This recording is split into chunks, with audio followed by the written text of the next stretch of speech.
اعوذ باللہ من الشیطان الرجیم بسم اللہ الرحمن الرحیم اللہم صلی علی سیدنا مولانا محمد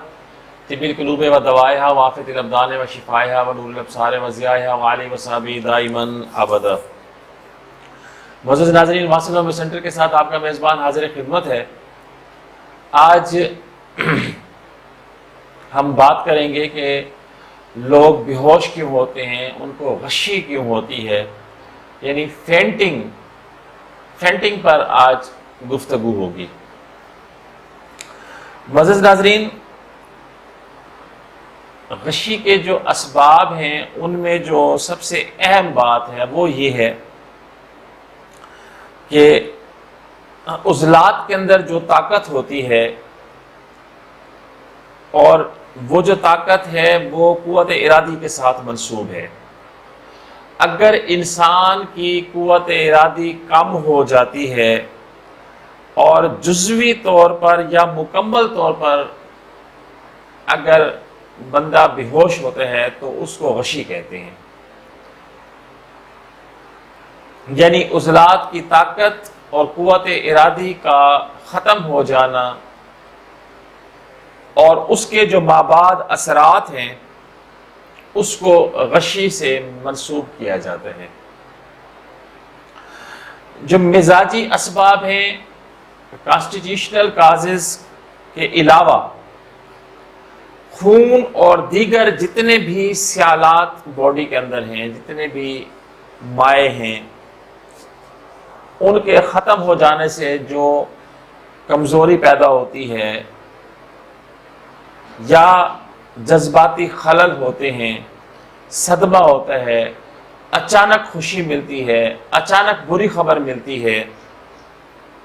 یا ہسٹیریا کے کچھ کیسز بھی اس میں کنسیڈر کیے جا سکتے ہیں کہ ہسٹیریا کے جو مریض ہوتے ہیں ان کو بھی انہی اسباب میں شامل کیا جا سکتا ہے۔ یہ سارے غشی کے اسباب ہیں۔ ان تمام اسباب کی بنا پر قوت اسباب میں کمی ہو جائے اور دماغ میں خون کی گردش صحیح اور مکمل طور پر نہ ہو رہی ہو تو اس کا جو موجب ہے، اس کے جو باعث ہے وہ غشی ہوتی ہے۔ آنے والا جو عارضہ ہے وہ غشی کی شکل میں ہوتا ہے۔ علاج کے حوالے سے بات کرتے ہیں تو سب سے پہلے میری درخواست یہ ہے کہ مریض کا مزاجی علاج کیا جائے، ہومیوپیتھک طریقہ علاج کے مطابق مزاجی علاج کیا جائے، تاکہ اس میں معمولی وجہ سے بھی جو غشی آ رہی ہوتی ہے یا جو غشی کا میلان اس کے اندر ہوتا ہے وہ مکمل طور پر ختم ہو جائے، دور ہو جائے۔ عارضی افاقہ اس کو نہیں ہونا چاہیے۔ جب مزاجی علاج ہو جائے گا تو تکلیف عمر بھر کے لیے ختم ہو جائے گی انشاءاللہ۔ سب سے پہلے یہ دیکھنا ہے کہ دورے کے دوران، یعنی مریض کو جب غشی کا دورہ لگ چکا ہو تو اس کے جو کپڑے ہیں ان کو ڈھیلا ڈھالا کر دینا چاہیے۔ ٹھنڈے اور تازہ پانی کے چھینٹے مارنے سے بھی کچھ لوگ غشی کے دورے سے نکل آتے ہیں، غشی کا دورہ ان کا ختم ہو جاتا ہے۔ ہومیوپیتھک کی ایک دوا ہے amyl nitrite. Amyl nitrite mother tincture form میں اگر کسی رومال پر چند بوندیں ڈال کر مریض کو سنگھا دی جائیں تو مریض ہوش میں آ جاتا ہے۔ اس کے علاوہ ہومیوپیتھک کی دوا کیمفر اور ماسکس، اگر ان کو بھی استعمال کروایا جائے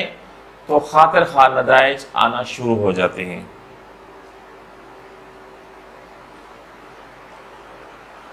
اب چلتے ہیں ہومیوپیتھک ادویات کی طرف۔ اگر مریض بہت زیادہ حساس ہے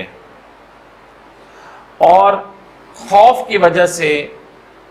اس کو غشی ہو جاتی ہے، اس دوران اگر کسی بھی ڈاکٹر نے اس دوا کو ایکونائٹ دے دی ہے اور ایکونائٹ دینے کے بعد بھی اگر اس کو آرام نہیں آیا، وہ غشی کے دورے سے باہر نہیں نکلا، تو ایسے مریض کو ہومیوپیتھک کی دوا کافیہ کروڈا دینی چاہیے۔ اگر غشی کا دورہ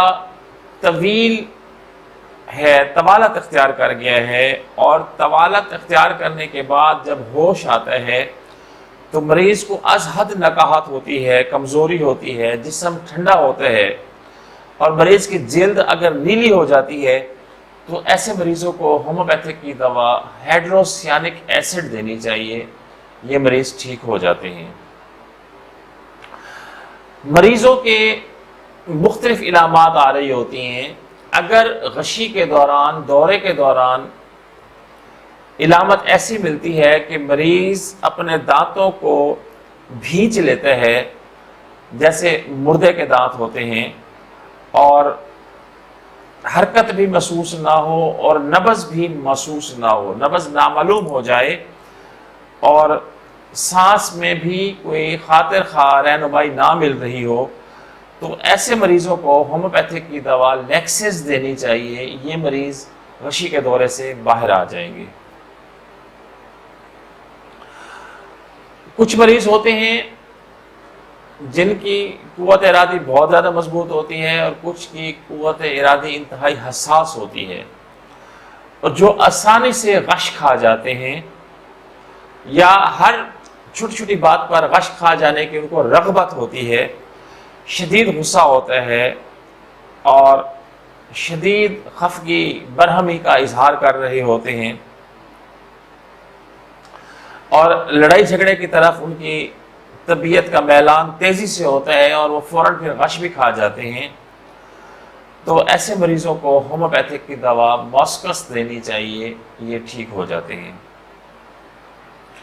اگر مریض کو غشی خصوصاً صبح کے وقت یا کھانا کھانے کے بعد ہو رہی ہو، یا مسٹربیشن کے بعد یا مسٹربیشن کے آفٹر ایفیکٹس میں غشی کے دورے لگ رہے ہوں، تو ایسے مریضوں کو ہومیوپیتھک کی دوا نقص و میکا دینی چاہیے، یہ مریض انشاءاللہ ٹھیک ہو جائیں گے۔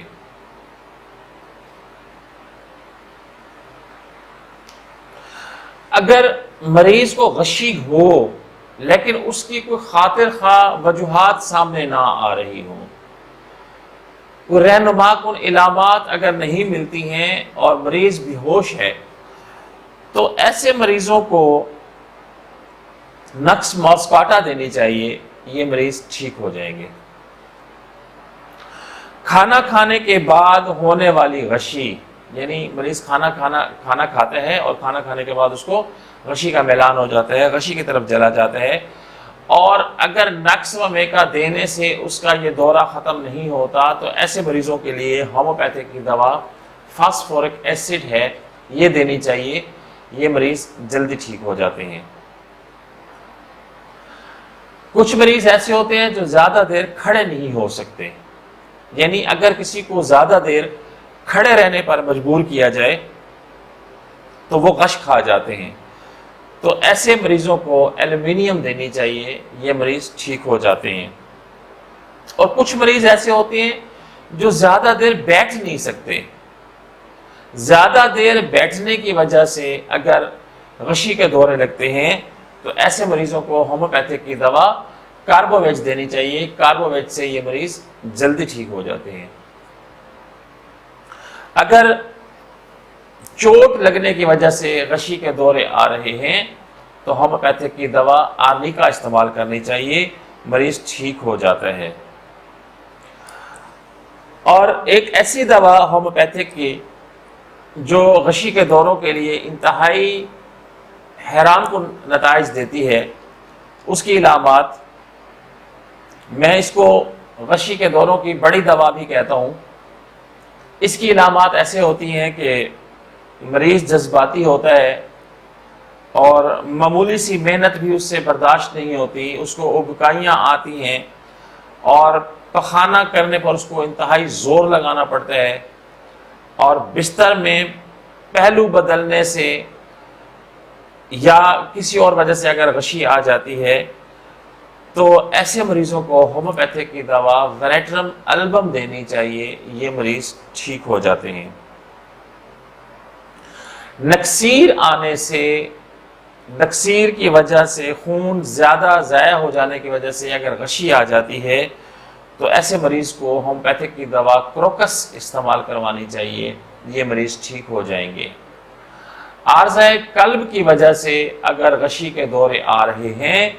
تو ایسے مریضوں کو ہومیوپیتھک کی دوا اسپائجیلیا استعمال کروائیں، انشاءاللہ افاقہ ہو جائے گا۔ امید واسق ہے کہ فینٹنگ یعنی غشی کے حوالے سے آج کا یہ ہمارا چھوٹا سا کانٹینٹ آپ کو ضرور پسند آیا ہوگا۔ پسند آنے کی صورت میں لائک کا بٹن ضرور دبا دیجئے گا، اور جو لوگ آج پہلی دفعہ ہمارے چینل سے مستفید ہو رہے ہیں ان سے گزارش ہے کہ چینل کو سبسکرائب کر دیں اور ساتھ لگے بیل کے بٹن کو ضرور دبا دیں، تاکہ اسی قسم کی معلومات پر مبنی دیگر جو ویڈیوز ہم اپلوڈ کرنے والے ہیں ان کا نوٹیفیکیشن آپ کو بر وقت ملے اور آپ مستفید ہو سکیں۔ اجازت چاہتا ہوں، اگلی ویڈیو تک کے لیے اللہ حافظ۔